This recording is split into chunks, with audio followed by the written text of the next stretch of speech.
मैं डॉक्टर कमलेश सरवड़िया अपने आपके स्टडी चैनल केवी एजुकेशन में आपका स्वागत करता हूँ। दोस्तों, इंडेक्स नंबर की सीरीज में आज हम 7th लेक्चर देखने वाले हैं और इसमें हम देखेंगे short sum of the index number. इसीलिए सबसे पहले हम देखते हैं एक्सरसाइज 1 में से सेक्शन सी में से सम number 7। The cost of living index number increased from 280 to 340 during the certain time period and the wages increased from 13,500 rupees to 14,750 rupees. Find the real gain or loss of the worker. यहाँ बताया गया है कि index number 280 से 380 बढ़ता है और साथ में जो वर्कर्स है उनकी वेजेस 13,500 से 14,750 तक बढ़ती है। तो बताओगे इंडेक्स नंबर के साथ साथ जो इंक्रीज हो रही है वेजेस वो एक्चुअल में है या नहीं, तो वर्कर्स को रियल लॉस हो रहा है या गेन हो रहा है वो हमें फाइंड करना है। तो इसीलिए हमें सॉल्यूशन में सबसे पहले निकालना होगा एवरेज डिस्पोजेबल इनकम, यानी इंडेक्स नंबर के साथ वेजेस कितनी होनी चाहिए। तो इसीलिए हमारे पास फॉर्मूला है index number of the current year divided by index number of the base year multiply by income of the base year. देखिए इसमें index number of the current year तो वो है 340, बेस ईयर का इंडेक्स नंबर है 280 और income of the base year तो वो है 13,500। तो वो शो कर रहा है कि इंडेक्स नंबर के मुताबिक आपकी इनकम कितनी होनी चाहिए, 16,392.86 होनी चाहिए, लेकिन एक्चुअल में है कितनी 14,750 ही है। तो उनका मतलब ये हुआ कि इंडेक्स नंबर के साथ आपकी वेजेस इंक्रीज नहीं हुई है, तो फिर आपका स्टैंडर्ड ऑफ लिविंग मेंटेन नहीं होगा। तो यहाँ एक्चुअल क्या हो रहा है, वर्कर्स को लॉस हो रहा है। But the actual wages is 14,750.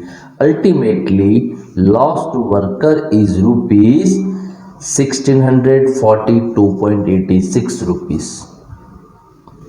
तो ये आपका सिंपल सॉल्यूशन है। अब देख रहे हैं हम illustration 24 sum number 2 page number 42 पे। इसमें बताया है the last year index number is 8/9 times the Fisher index number. If the Fisher index number is 180 find the Paasche index number. देखो हमें फाइंड करना है यहाँ पासे इंडेक्स नंबर, लेकिन पहले बताया है कि भाई जो लास्ट ईयर इंडेक्स नंबर है वो 8/9 है किसका, फिशर इंडेक्स नंबर का। तो ये जो सेंटेंस है वो लिख लेते हैं, last year index number is equal to 8/9 into Fisher index number. तो ये हो गया जो हमारा फर्स्ट सेंटेंस है उनके मुताबिक। तो अब क्या करना है हमें, फिशर का इंडेक्स नंबर रख दो इसमें। तो सिंपल सी चीज़ है, लास्ट ईयर का आंसर मिल गया है 160। अब हमें पासे का फाइंड करना है। तो पासे की डायरेक्ट फॉर्मूला से हमें कोई आंसर मिलने वाला नहीं है, लेकिन यहाँ फिशर का इंडेक्स नंबर है हमारे पास, तो फिशर इंडेक्स नंबर की फॉर्मूला रखो। चलो फिशर का है तो फिशर का लिख दो, लास्ट ईयर का आंसर है तो लास्ट ईयर का रख दो। अब बचा क्या, पासे का इंडेक्स नंबर।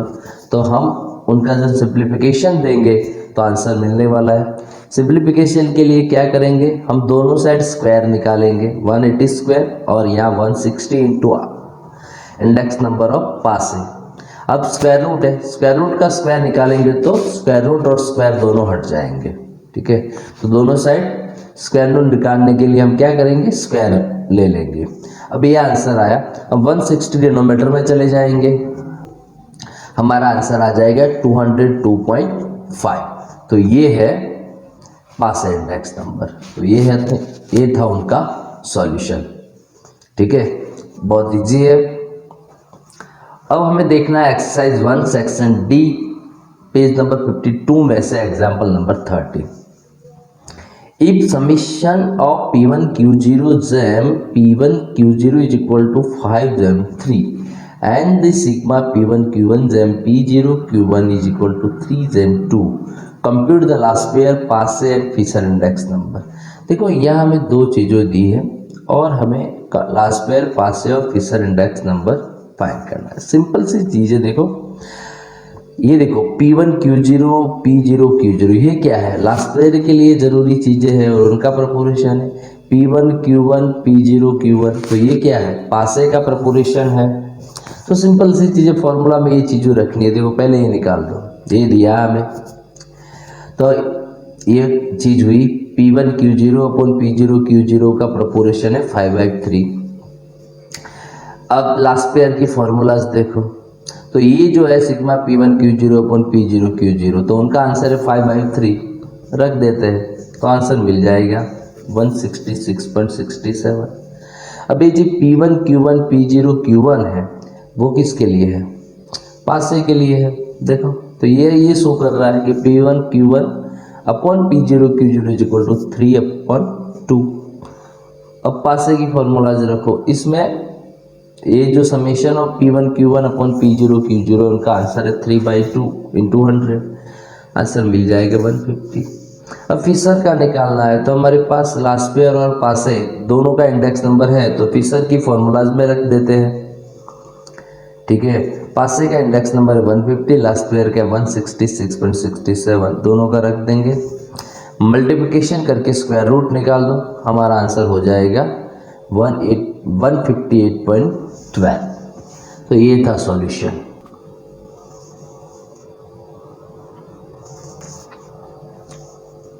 अब हमें आगे देखना है एक्सरसाइज 1 में सेक्शन ई में से सम number 7।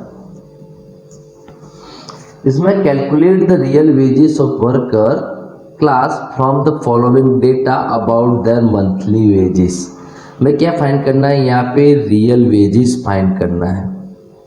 Find the purchasing power of money in year 2015 considering the base year 2008। देखो यहाँ दो चीज़ हमें फाइंड करनी है, एक रियल वेजेस फाइंड करनी है वर्कर्स की, और दूसरा 2015 के लिए परचेजिंग पावर ऑफ मनी भी फाइंड करना है। यहाँ क्या दिया है, ईयर दिया है, एवरेज मंथली वेजेस दिए और cost of living index number दिया है। ठीक है, देखो क्या करता है हमें, तो रियल वेजेस की एक फॉर्मूला है, wages divided by cost of living index number into 100। फिर हमने क्या किया, सॉरी दोस्तों, यहाँ पे cost of living index number आएगा, जो गलती से हमने लिखा है कॉस्ट ऑफ इंडेक्स नंबर, आपको ध्यान रखना है। देखो ईयर, एवरेज वेजेस और cost of living index number, वो तीन चीज़ें तो हमने स्टेटमेंट में है तो वो लिख दिया। अब ये वैल्यूज जो फॉर्मूलाज है इसमें रखो। देखो पहले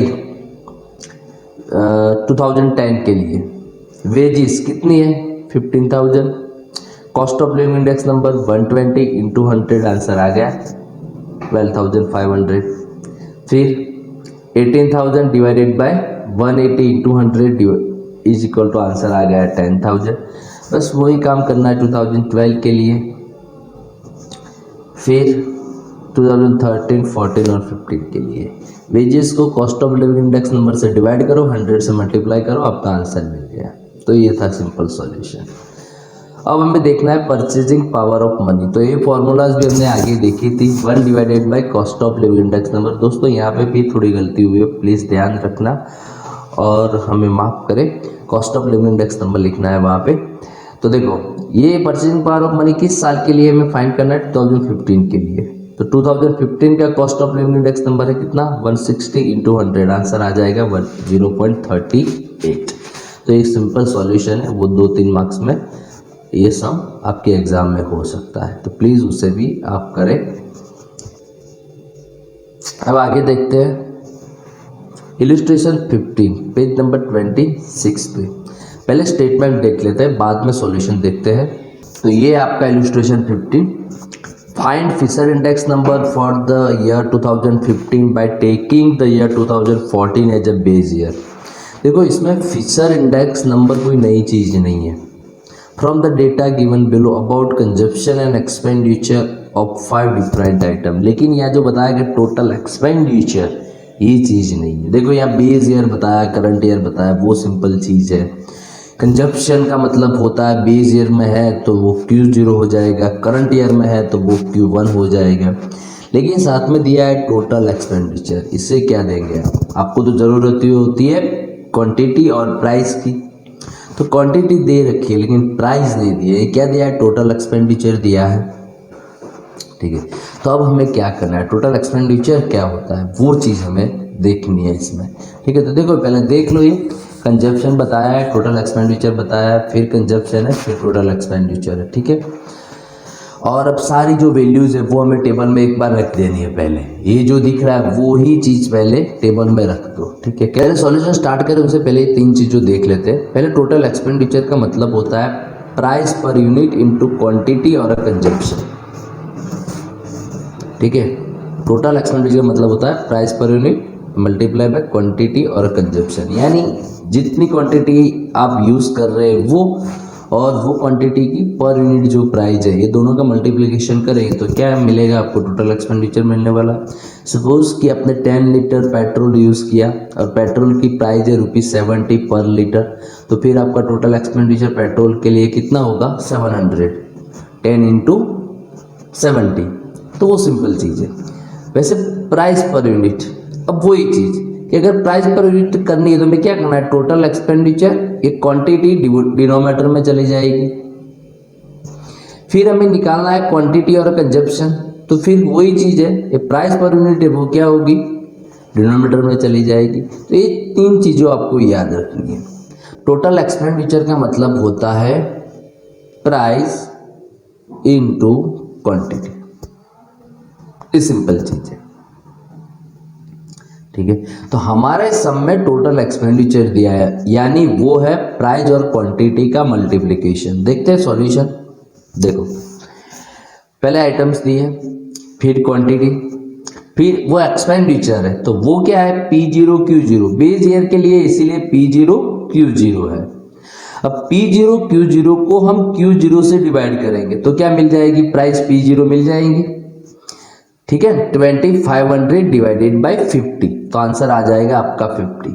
फिर वही चीज़ करनी है, 600 डिवाइड बाई 120, तो आंसर आ जाएगा 5।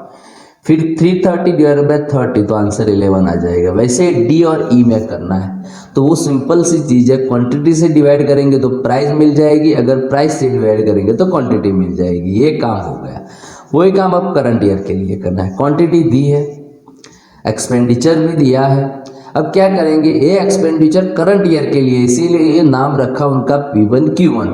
P1 Q1 को Q1 से डिवाइड करो तो आंसर आ जाएगी आपकी प्राइस। ये देख रहे हैं आप। अब हमें ज़रूरत क्या है फिशर के लिए?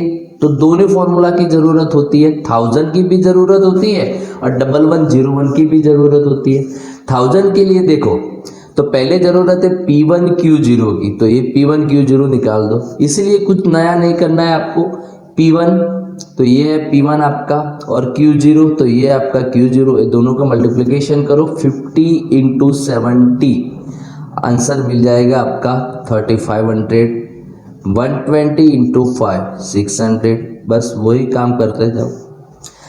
P1 Q0 हो गया। 1000 के लिए और क्या जरूरत होगी? 2 जीरो की, यानी P0 Q0 की, तो वो तो है हमारे पास, तो वो काउंट करने की ज़रूरत नहीं है। फिर ज़रूरत क्या होगी? P1 Q1, तो P1 Q1 भी है, तो वो भी ज़रूरत नहीं है काउंट करने की। इसके बाद ज़रूरत थी P0 Q1 की, तो ये रहा P0 Q1, वो निकाल दो। तो P0 के लिए ये P0 है और ये Q1 है, दोनों का मल्टीप्लिकेशन करो 50 इंटू 60, फिर 5 इंटू 140, वही काम करते जाओ। हो गया। अब ये चारों कॉलम का टोटल निकाल दो, 1, फिर ये 2 और ये 3 4, हो गया। अब फिशर की हम बड़ी फॉर्मूला का यूज़ करेंगे।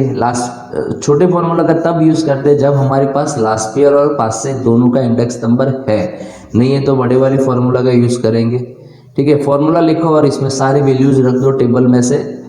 P1 Q0 का टोटल लिखो, P0 Q0 का टोटल रखो, फिर सामने मल्टीप्लाई P1 Q1 का टोटल, P0 Q1 का टोटल। अब ये सारा सिंप्लीफिकेशन निकालो। ठीक है, स्क्वायर रूट निकालो, 100 से मल्टीप्लाई करो, आपका आंसर आ गया। So it can be said that there is 27.33% increase in the price in year 2015 compared to year 2014. तो ये आपका सॉल्यूशन है दोस्तों। यहाँ हमारा इंडेक्स नंबर चैप्टर फिनिश होता है। अगर आपको कोई भी डाउट्स है, कोई क्वेरी है, तो आप हमें ज़रूर कमेंट करें, हम आपको सॉल्यूशन बताएंगे। बस दोस्तों आज उतना ही। हमारे चैनल को सब्सक्राइब करें और आपके फ्रेंड के साथ शेयर करें। Bye bye.